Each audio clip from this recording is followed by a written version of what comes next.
Praise the lord. నా పాత వెర్షన్‌ని అధిగమించడానికి నన్ను నేను ఎలా బలవంతం చేసుకోవాలి అనేది మనం ఈరోజు తెలుసుకుందాము. అంటే నాలో ఉన్న పాత వెర్షన్ అంటే పాత జీవితాన్ని, అంటే రక్షణకు ముందు నేనున్న జీవితంని ఎలా నేను అధిగమించి దాన్ని వదులుకోవడానికి నన్ను నేను ఎలా బలవంతం చేసుకోవాలనేది ఈరోజు తెలుసుకుందాము. అంటే రక్షణ పొందాక కూడా మనలో పాత జీవితం అనేది వస్తూ ఉంటుంది. అంటే మన ఆలోచనలో కానీ, మాటల్లో కానీ, చూపుల్లో కానీ ఏదో విధంగా మనలోకి పాపం అనేది వస్తూ ఉంటుంది. దాన్ని మనం ఎలా అధిగమించాలి అనేది ఈరోజు తెలుసుకుందాం.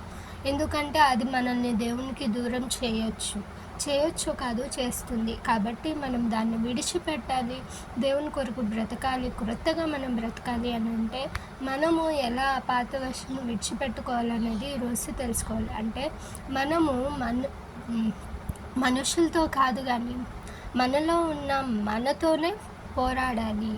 అప్పుడే మనము విజయాన్ని సాధిస్తాం. అది ఎలా పోరాడాలి, దానికి మనము దేవుని సహాయం ఎలా తీసుకోవాలి, దేవుడు మనకి ఎలా సహాయం చేస్తాడు అనేది ఈరోజు తెలుసుకుందాము.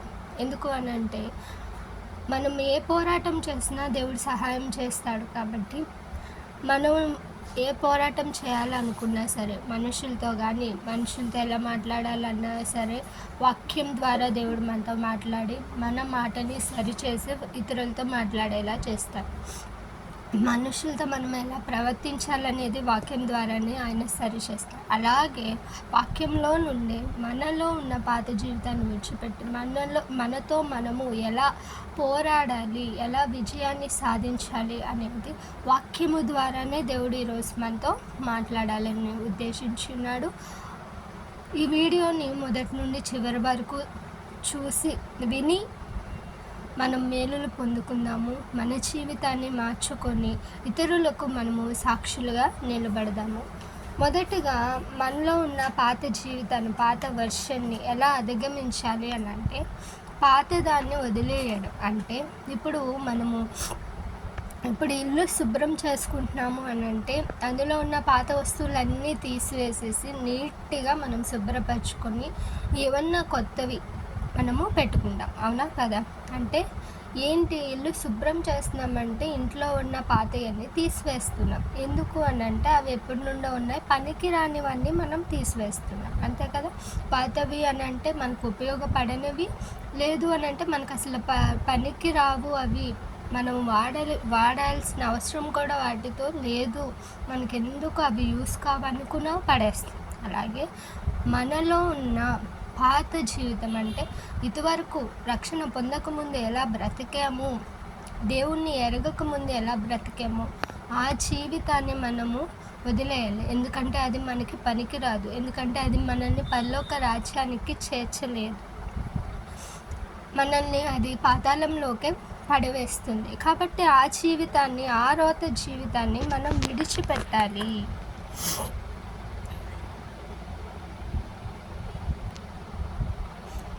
ఆ రోత జీవితాన్ని మనము విడిచిపెట్టాలి. అది ఎలా అనేది మనము ఈరోజు తెలుసుకోవాలి. పాతదాన్ని మనం ఎలా వదిలేయాలి అని అంటే మనకు అంత శక్తి ఉందా? లేదు. కానీ 2 కొరింథీయులకు రాసిన పత్రిక 5:17 చూస్తే, కాగా ఎవడైనను క్రీస్తు నందున్న ఎడల వాడు నూతన సృష్టి, పాతవి గతించెను, ఇదిగో క్రొత్తవయ్యెను. ముందుగా మనం ఏం చేయాలి అంటే క్రీస్తు నందు ఉండాలి. అప్పుడు మనలో ఉన్న పాత జీవితము పోతుంది. అంటే క్రీస్తులో మనం నాటుకుపోవాలి. ఎలా క్రీస్తులో ఉండాలి అని అంటే మనం క్రీస్తు కొరకు బ్రతకాలి, క్రీస్తుని ప్రేమించాలి, క్రీస్తులో ఆనందించాలి. దేవునిలో ఎప్పుడైతే మనం ఆనందిస్తామో, ఆయన్ని ఎప్పుడైతే ప్రేమిస్తామో, ఇప్పుడు మనము ఎవరినైతే మనము ప్రేమిస్తామో వారి కోసం దేన్నైనా వదులుకోవడానికి సిద్ధపడతాము. నిజముగా మనము ట్రూగా ఎవరినైతే, అంటే ఫర్ ఎగ్జాంపుల్ మన తల్లిదండ్రులు మనము ఎక్కువగా ప్రేమించాము, మన తల్లిని ఎక్కువగా ప్రేమించామనుకోండి, తల్లి మాట మనం జవదాటం. అవునా? ఆమె మాట మనం ఎన్నటికీ జవదాటం. ఆమె ఏది చెప్తే అదే చేస్తాము. ఎటు వెళ్ళమంటే అటే వెళ్తాము. ఇది చెయ్యొద్దు అని అంటే చేయము. అదేవిధంగా మనము క్రీస్తును ప్రేమించినట్లయితే ఆయన ఏదైతే చేయొద్దంటారో అది మనం చేయడానికి మన హృదయం ఒప్పుకోదు. క్రీస్తుకి ఏది ఇష్టమో అదే చేస్తాము. ఏదైతే క్రీస్తు ఎలా అయితే జీవించమని చెప్పాడో అలాగే జీవిస్తాము. ఎలా అయితే క్రీస్తు మనకి మాదిరిగా నిలబడ్డాడో, మాదిరిగా ఉన్నాడో, ఎలా అయితే భూమి మీద ఆయన జీవించాడో అలాగే మనము కూడా జీవిస్తాము. మనలో ఏదైతే వదులుకోమని చెప్పాడో అలాగే మనం కూడా వదులుకుంటాం. అంటే ఫస్ట్ మనము క్రీస్తునందు ఆనందించాలి, క్రీస్తును ప్రేమించాలి, మనము క్రీస్తులో ఉండాలి. క్రీస్తుని ఎరిగి ఉన్నప్పుడు మనము ఖచ్చితంగా పాత జీవితాన్ని విడిచిపెట్టగలుగుతాము. రెండవదిగా మనం ఏం నేర్చుకోవాలి అని అంటే, ఈ పాత జీవితాన్ని మనం ఎలా వదులుకోవాలి అని అంటే, మొదటిగా ఏం నేర్చుకున్నాము అని అంటే క్రీస్తునందు ఉండాలి, క్రీస్తులో ఆనందించాలి. రెండవదిగా ఏంటంటే రోమాపత్రిక 12వ అధ్యాయం 2వ వచనంలో, మీరు ఈ లోక మర్యాదను అనుసరింపక ఉత్తమమును అనుకూలమును సంపూర్ణమునయున్న దేవుని చిత్తమేదో పరీక్షించి తెలుసుకొనున్నట్లు మీ మనస్సు మారి నూతన మగుట వలన రూపాంతరము పొందుడి. అంటే మనం ఏం చేయాలంటే లోకాన్ని అనుసరించకూడదు. ఈ లోకంలో మనుషులు ఎలా అయితే జీవిస్తున్నారో అలా మనము జీవించకూడదు. దేవుని చిత్తము మన ఎడల ఏమై ఉంది, దేవుడు మనల్ని ఎలా జీవించాలని కోరుకుంటున్నాడు, దేవుడు మనల్ని ఎలా బ్రతకమని చెప్పాడు, ఆలకించి మనము ఆయన చిత్తానుసారంగా ఆయన ఎలా ఉండమన్నాడో అలా మనం జీవించినట్లయితే ఖచ్చితంగా పాత జీవితాన్ని వదిలిపెట్టుకోగలుగుతాము. పాత జీవితాన్ని మనం ఎలా వదిలేయగలము అని అంటే, మనలో ఉన్న పాపపు జీవితాన్ని ఎలా వదిలేయగలుగుతాము అంటే, మొదటిగా క్రీస్తులో మనము ఉండాలి, క్రీస్తులో ఆనందించాలి, క్రీస్తుని ఎక్కువగా ప్రేమించాలి. రెండవదిగా ఈ లోకాన్ని అనుసరించకుండా దేవుని చిత్తం ఏమై ఉందో, దేవుడు మనల్ని ఎలా జీవించాలని కోరుకుంటున్నారో మనం అలాగే జీవించినట్లయితే, దేవుని కోసమే బ్రతికినట్లయితే, ఈ లోకంలో ఉంటూనే దేవుని కొరకే బ్రతికినట్లయితే ఖచ్చితంగా పాత జీవితాన్ని మనము వదులుకోగలుగుతాం. అలాగే రెండవదిగా మనం ఏం నేర్చుకోవాలి అని అంటే, ఎలా మన పాత జీవితాన్ని, మనలో ఉన్న పాత వర్షాన్ని వదులుకోవాలి అని అంటే, మార్పు మరియు ఎదుగుదలను స్వీకరించడం. అంటే మార్పు, ఎలాంటి మార్పు అని అంటే క్రీస్తులో మార్పు. అంటే మనము ఎప్పుడైతే క్రీస్తులో జీవించడం మొదలు పెడతామో, యేసుక్రీస్తు వారిని మనం ఎప్పుడైతే అంగీకరిస్తామో ఆయన ఏం చేస్తాడంటే మనలో మార్పును కలుగజేస్తాడంటే ఆయన వైపే నడవడం, ఆయనలోనే ఆనందించడం. యేసు ప్రభు వారు మనకి ఏ ఆజ్ఞలు ఇచ్చాడు మెయిన్గా అంటే ప్రేమించాలి. మనం దేవుణ్ణి ప్రేమించాలి, మన ఇతరుల్ని ప్రేమించాలి.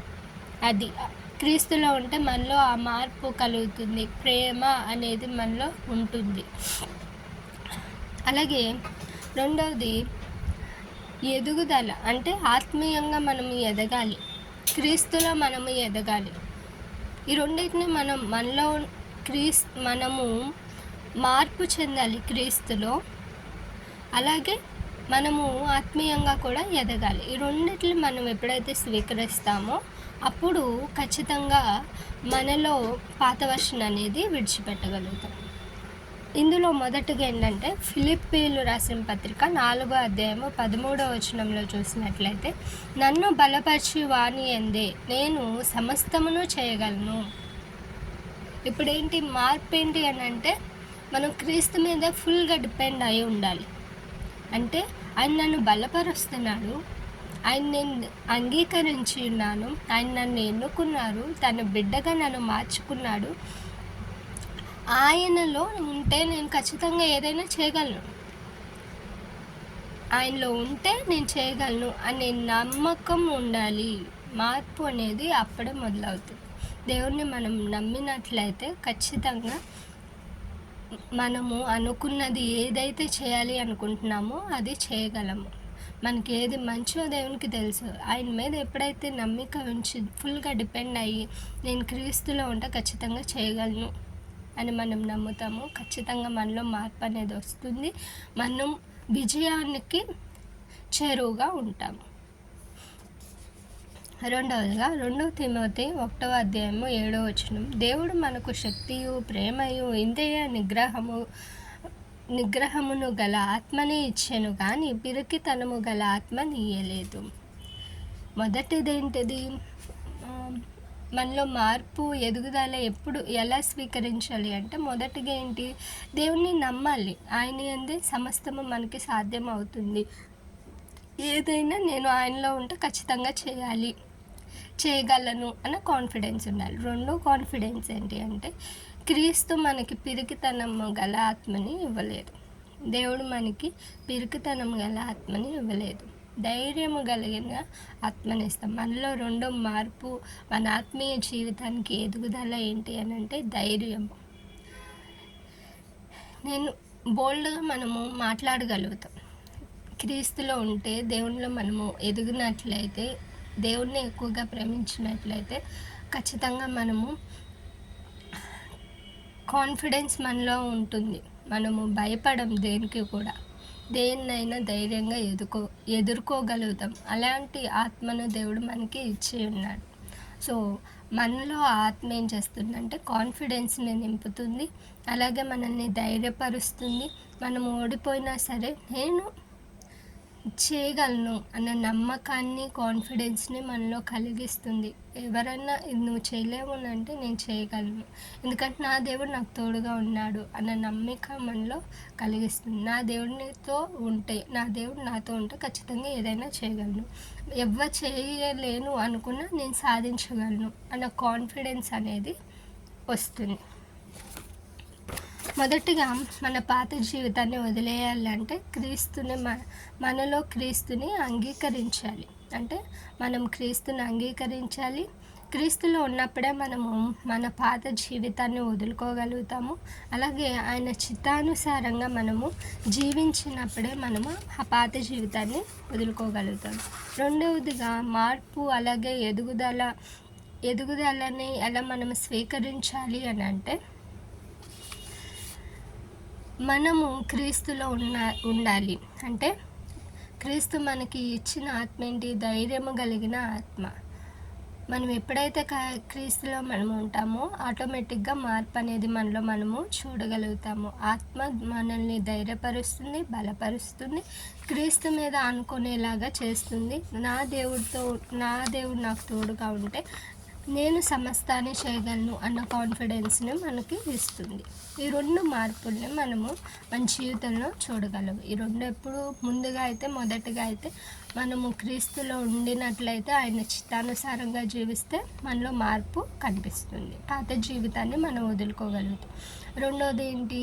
మనలో మార్పు అలాగే ఎదుగుదల, ఎప్పుడు ఆత్మీయ ఎదుగుదల కనిపిస్తుందంటే మనలో దేవుని ఆత్మ ఉన్నప్పుడు మనము ధైర్యంగా ఉంటాము, ఖచ్చితంగా దేన్నైనా ఎదుర్కోగలుగుతాము. ఫుల్గా దేవుని మీద డిపెండ్ అయ్యి నేను దేవునిలో ఏదైనా చేయగలను అని అనుకున్నప్పుడు మనలో మార్పు మనము గమనించుకోగలుగుతాము.